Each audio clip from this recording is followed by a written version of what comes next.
Welcome to the Wingman Show, where we're floating like butterflies and stinging like bees. Rumble, you badass jet pilots, rumble.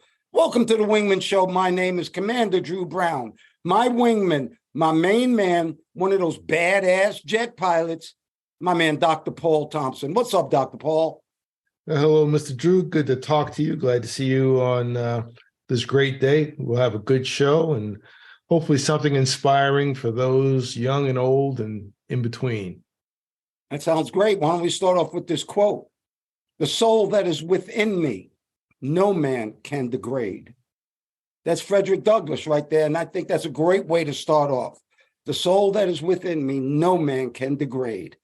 All right, so we started off, we wanted to start off with a subject, and I sent this to Dr. Paul, and I sent him an article that said, Elijah Muhammad just graduated college at 13 years old.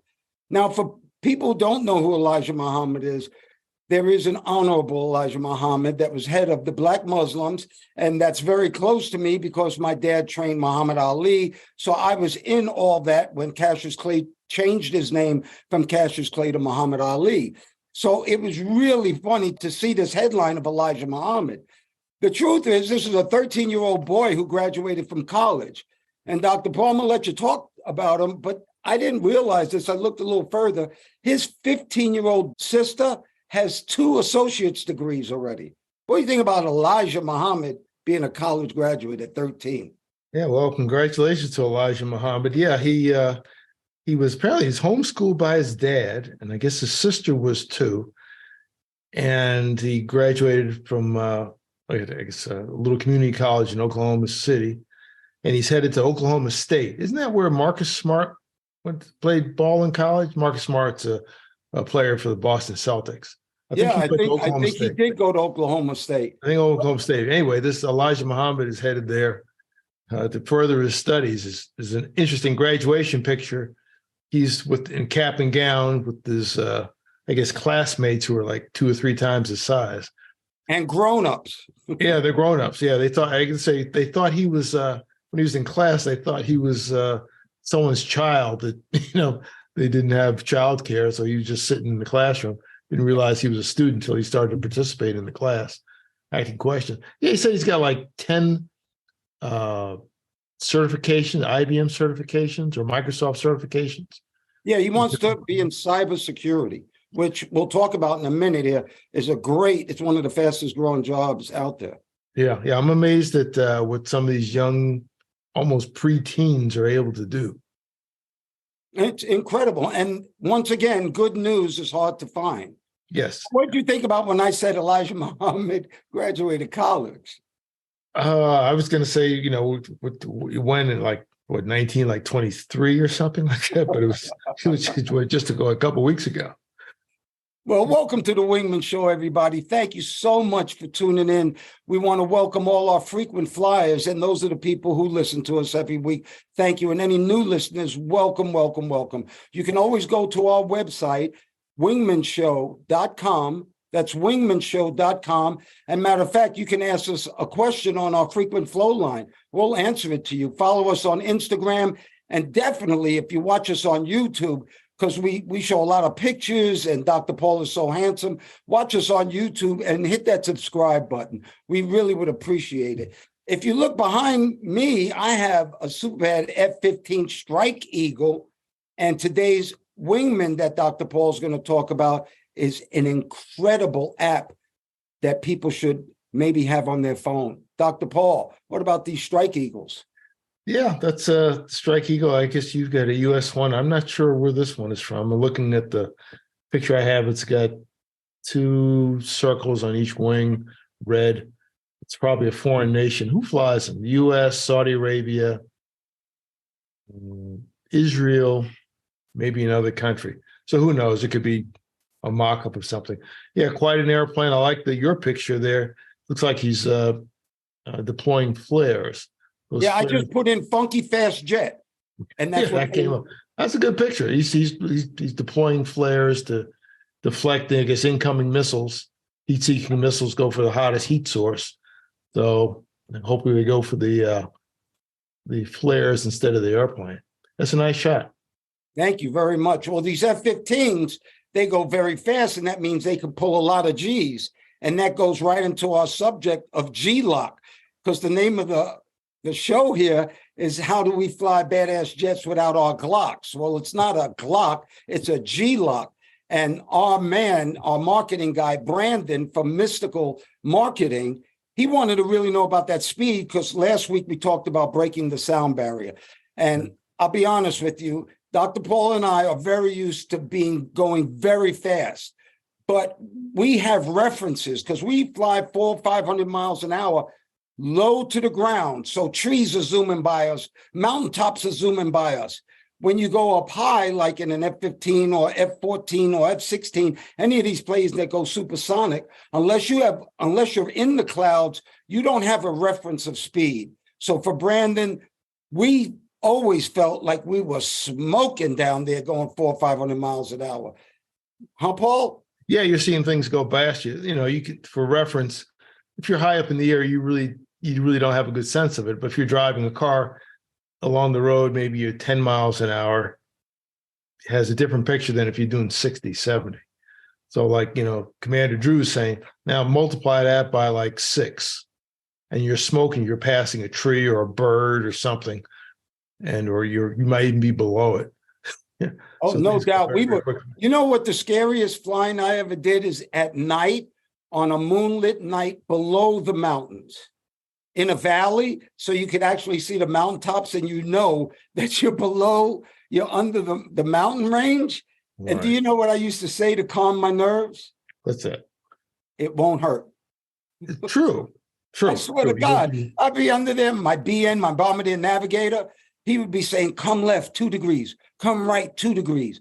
And all I'm saying is it won't hurt. It won't hurt. Just listen to him. I never did anything like that, or we didn't have anything sophisticated to trust. They initially did, and that didn't work out too well. We didn't do that kind of thing. But well, we were talking about G-locks, Dr. Paul, and a G-lock is those F-15s or the A-7s that you flew or A-6s I flew. If you pull enough Gs, you can actually black out. And what happens is your vision goes like a cone. It goes all the way down to like a little straw.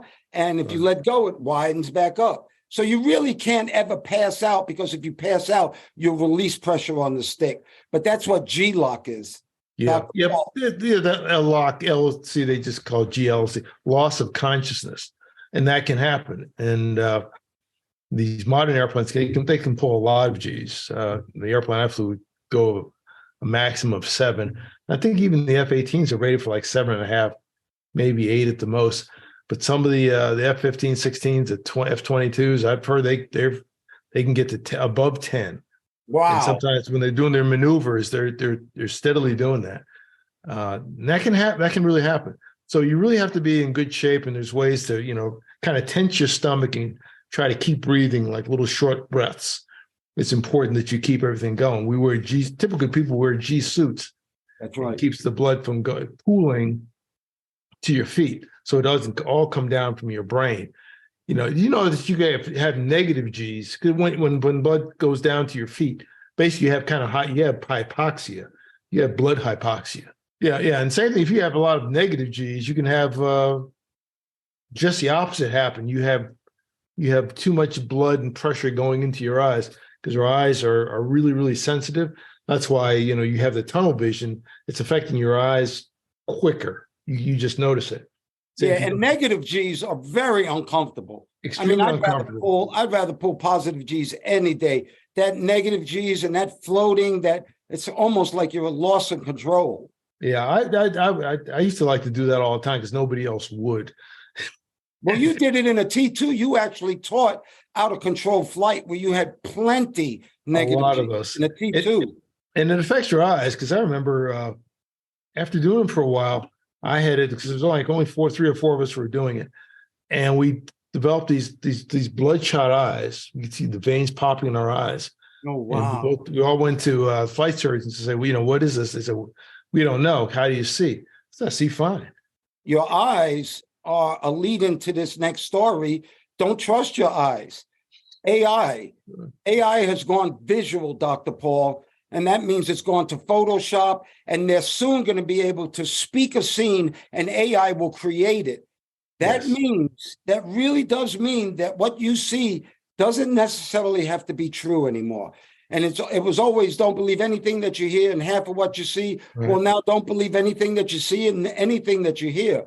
But when AI goes visual, now any image that you see other than live can be manipulated. And this is just the very beginning of it, Dr. Paul. You know, when they studied AI, they just did a commission on it. And the word they used was extinction, human extinction. And it just makes sense. Think about it. If you made a machine smart, the smartest thing it could do is not turn off. And when it figures out that it doesn't have to turn off and it can turn you off, that's when we're in trouble. That could be. You know, the other night I watched one of the Terminator movies again, just 3 days ago, Terminator 2, which is, you know, going 40 years old or so. And how cutting edge, how prescient that was. You know, forecasting everything. Basically, you kind of have Terminators now. They may not look like Arnold Schwarzenegger. And even Arnold Schwarzenegger doesn't look like Arnold Schwarzenegger 40 years ago. But the concept is there. So watch out. There's older movie called 2001: A Space Odyssey. I think that was made in I never got 70s. through that movie. Yeah, it's kind of boring. Over a period of 40 years, I think I saw the whole thing. I could take about 10 minutes of it. But at the very end, I think the astronaut in charge wants to override the computer, and the computer says, I can't do that. Well, this is the progress. How about this medical thing that just happened? A paralyzed man was able to walk again because they did a brain implant, and it was a digital bridge between his brain and his spinal cord. And it actually works by his thoughts. Now, that is medical. I sent that to Dr. Drew Brown IV, who's a spine surgeon, obviously my son. And he was like, wow, this is incredible, because that is Terminator kind of stuff, Terminator 2. That was our favorite movie also, me and the kids, because I had a big audio system. And when there's a lot of explosions in that movie, and we just used to love it. But what about this paralyzed guy walking through his thoughts? Yeah. Basically, I guess they've got a kind of an electrical bridge that kind of bypasses the nerves in the spinal column and goes right from thoughts to deriving the movements that he wants to make, and just kind of bypassing that bridge and going from like step 1 to step 3. And they said he can even walk upstairs unassisted. So we were talking about the brain and how a bridge can actually make your thoughts, make your muscles move, which is incredible. Paul, you know how we're talking about NBA players' salaries and baseball players' salaries and how much money they make, which is incredible now. I think Ali fought all his life and only made $55 million. Well, there's this soccer player named Benzema. He plays for Real Madrid. The Saudis are going to pay him $400 million to play for 2 years. Dr. Paul, the Saudis are now using money as a weapon. Believe it or not, you can't fight money that is not afraid to lose. Saudis have so much money. Losing money is not part of their scope in economics. They just want to become bigger than everybody else. So they're doing it with golf. I think they use the live games. They're starting to take some of the PGA players out. But Saudi Arabia wants to pay this guy $400 million, and I think he's going to go. $200 million a year. That's not bad. Now, you said Ali made $55 million for all of his fights. Of course, that was a long time ago. That, there's just some individual fights that would pay double that. We're now going against people who don't want to make profit. Yeah, they just want the team. You know, when I saw that story, the first thing I thought of was the New York Yankees, because they've been accused of that also too. You know, the best players money could buy. That's why, like a lot of sports, they have a cap on how much you can spend. because you can actually buy the best team in NBA. You can buy the best Major League Baseball. Well, that's what the Yankees try to do. Right. But there's a lot of sports that have caps on it, so that doesn't happen. Well, Saudi Arabia's cap is infinity. Yeah, well, so I guess Saudi Arabia is trying to build their own dream team. That's correct. And you know what? That brings us to our Wingman PSA from the Facts in Life. Fact number 9, perform continuous self-examination, overcome your weaknesses, and know when to ask for help. Dr. Paul, I believe knowing when to ask for help is power. And every time you check yourself, there's this serenity prayer. God, grant me the serenity to accept the things I cannot change, courage to change the things I can, and the wisdom to know the difference. Well, I realize that the only thing I can truly change is myself. And so all I need is the courage to change myself. And when I see I'm lacking in something, I need to improve in that. But I also learned that you're not being a tough guy when you don't ask for help. When you ask for help and use it, that is power, Dr. Paul. Yeah, it makes you smarter. Basically, you have to have some self-reflection, look inside yourself, see where you are, see where you're lacking. And there's certain situations where maybe you don't want to do that, but there are other times where you really need to. Particularly if someone's giving you instruction, this is the time to take advantage of good teaching. Don't act like you know it all. You probably don't. Clear some things up.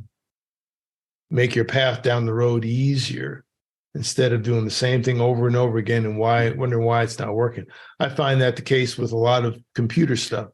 A lot of times I ask a younger person, how you do? Boom, boom, boom, boom, boom. It's fixed. I've been struggling with something maybe 10 minutes or 10 days. And they're, hey, why don't you just do this? I didn't know. Nobody told me. It's not written down. There's too much information. There's too much AI. There's 10,000 things. I need one. Just give me, that's just one or two. I don't need 10,000. So sometimes you can be overwhelmed with information. You've got too much. You may need help just sorting through the information. Dr. Paul, I saw an article saying that Black doctors actually make Black patients live longer. And we started reading into it, and it is exactly true, except it's not Black and Black. It's culture. When you have a doctor that has the same culture as you, whether it's music or art or your background, you tend to listen to them more. One reason my son is such a good doctor is because he's very diverse and he can talk about so many different things to so many different people. And when you're comfortable with your doctor, you have this trust factor with him. So do Black doctors make Black people healthier? Yes. But I want to read the actual quote from this article that they didn't put in front, but I'm going to read it. Researchers said when doctors have similar cultures and lived experiences to the patients, they may be more likely to take their concerns seriously, which results in better life expectancy. And that's the real headline, Dr. Paul. And yeah, that makes sense because one closer to the culture may know some of the common practices, particularly practices that may be counter to your health. Little things, probably a lot of things around eating certain foods, I'm going to guess. Yes. That's probably 80% of our problem, maybe 90% of our problem. Genetics probably a lesser factor than we admit. Well, I get bad genes or genes for this.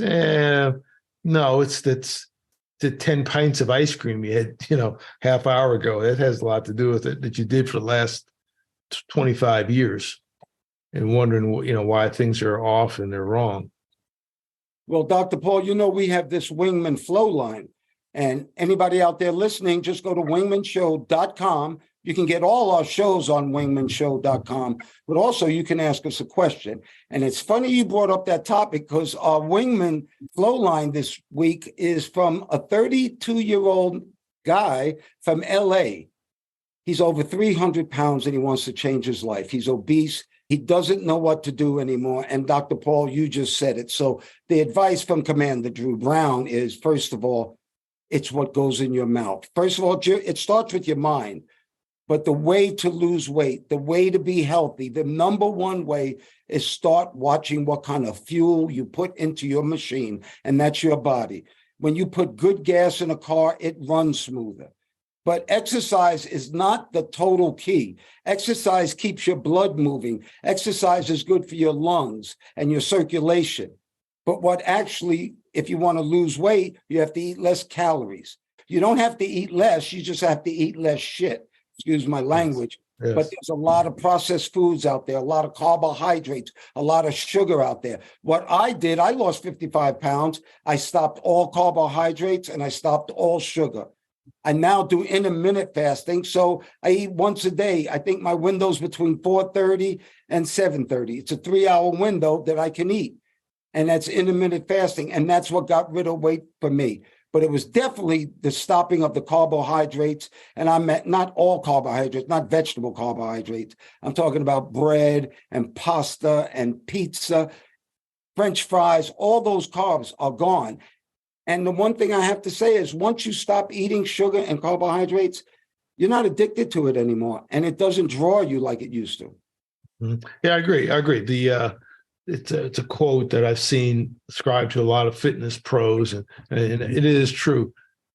In terms of exercise, they say there's no exercise program that's going to overcome a bad diet. So, what you put in your mouth is going to determine everything. I pretty much do the same thing. The intermittent fasting. I'll have something in the morning sometime. Typically, it's liquid. It's kind of a liquid smoothie. Everything's pulverized, all kinds of stuff in it. But oftentimes, I'm not really doing anything till noonish or so. I drink a lot of water. Of course, I do a lot of water and a lot of lemon juice in the morning. And that's a good way to kind of clear a lot of stuff out of your system. Tastes good also. But this whole thing of eating the 3 meals a day, we're kind of trapped into this 3 meal a day mindset, which I question. I've not eaten lunch probably 10 times in the last 20 years. I just don't. I skip that. And a lot of times I don't have breakfast either. That 1 meal a day is helped me a lot, particularly in the last 2 years. And I've already old enough to have just about gone around the sun 70 times. And I feel better now than I did 20 years ago. But I restricted my calories. Yeah, the bread and the pasta, that's the great tasting stuff. I did have a little toast the other night with some soup I made. But I cut down the breads a lot. Pasta occasionally, pizza maybe a slice every 4, 5, 6 months, slice or so. And that's about it. But the culture of having stuff every day, morning, noon, and night, yeah, that's where you pack on the pounds. And 300 pounds is a lot, unless you're about 8 feet tall. I mean, it's just a lot of weight. Even if you're a professional athlete at that weight, if you notice, people that stay at that weight, they don't tend to live that long. You don't have a lot there's no old fat people. I'm sorry. I think William Shatner blew our mind because he had a belly at 90.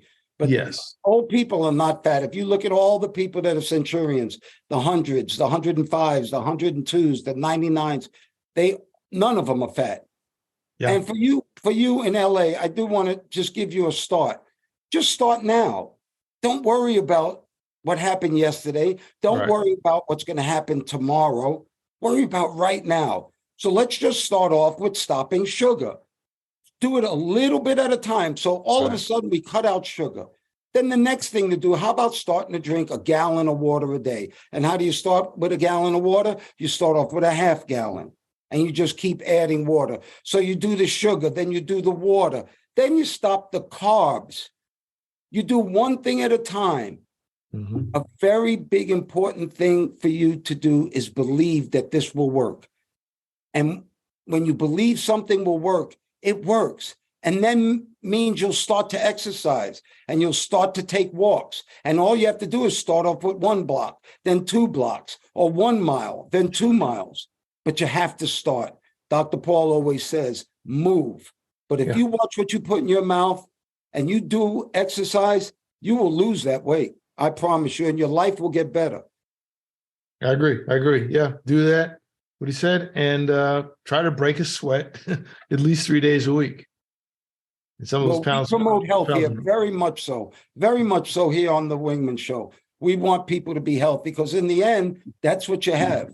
You know, I was just in pain not too long ago. I had an operation that kind of cured the pain. But when you're in pain, you think of nothing else. You think of nothing else. Well, what a wingman we have for you this week. Incredible. Dr. Paul is going to tell you about somebody who came up with an app that it's amazing. Dr. Paul, tell us about our great wingman this week, Sidwa Pachapala. Yeah, Sidhu Pachapala, again, another young man who did something really remarkable. This Sidhu Pachapala is a senior in a Texas high school. He's probably graduated now. When the story came out, he was a senior, and instead of going on a spring break, he actually went to Washington, D.C. to receive an award. Sometime prior, he participated in a science fair, a Texas Science and Engineering Fair, and he got first place in an app that he developed. It's called the SUI Sensor, S-U-I, then Sensor, S-E-N-S-O-R. And it's something that predicts the likelihood of suicide, which is very serious and well, for everybody, but particularly for children and young adults. But the SUI sensor was something that it's basically an algorithm that predicts likelihood of suicide based on diary entries and syntax, basically words that are used and the order that they're placed in. And they found that his invention, his app, had a successful prediction rate of about 98%. Wow. Sometimes a little bit less. And it was better than the current methods. And the current methods hadn't changed since the 50s. So this is something he came up with. And when he went to receive another award, he's, I guess, by the Regeneron Science, as like a talent search in DC. He came in like 9th place in that. It was a nationwide thing. And he was actually awarded $50,000 for that. Something tells me this kid with his brain, $50,000 is going to be a drop in the bucket. It's going to be a drop. Yeah, he's headed to MIT. And even in high school, he was actually doing some data analytics for the University of California. They have something called an Edge Lab. So he's working there. Not bad for an 18-year-old. So he's basically doing something to help really mankind, not limited to the United States. That's a wingman for you right there. And everybody should know this number, 988. 988 is a suicide prevention hotline. And I will tell you this about suicide. My feelings of it is that somebody who's considering that hurts so many other people way beyond what you'll ever know. Way beyond what you'll ever know. And I do know this, that the sun does rise every day. And when there's hope, there's tomorrow. Right. So do what you can do right now so you can make a better tomorrow. And for all of our listeners out there, whatever is beautiful, whatever is meaningful to you, and whatever makes you happy, I wish it upon all of you listeners for today and forever. I pray for peace, Dr. Paul. I pray for peace too. And again, we appreciate all those who listen, like, and subscribe to our message. If you're watching on YouTube, please give us a thumbs up. That helps with the algorithm and helps us spread the message. It just takes a second. Thank you once again, Dr. Paul Thompson, my friend.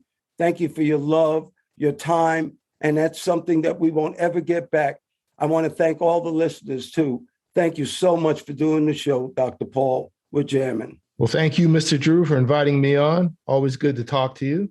And ladies and gentlemen, please remember to like, share, and subscribe to this podcast or any of the podcasts. If you're looking at YouTube, they say smash the like button. Don't smash it. Just press it gently and use as a link to all your friends. You can also look at us on our website, wingmenshow.com, WINGMEN show, SHOW.com, altogether, wingmenshow.com. And we hope to see you in the future. Thanks again, Mr. Drew. Oh, you're welcome. And we're still floating like butterflies and stinging like bees. Rumble, you badass jet pilots, rumble. May there be peace on earth and goodwill towards all men and women.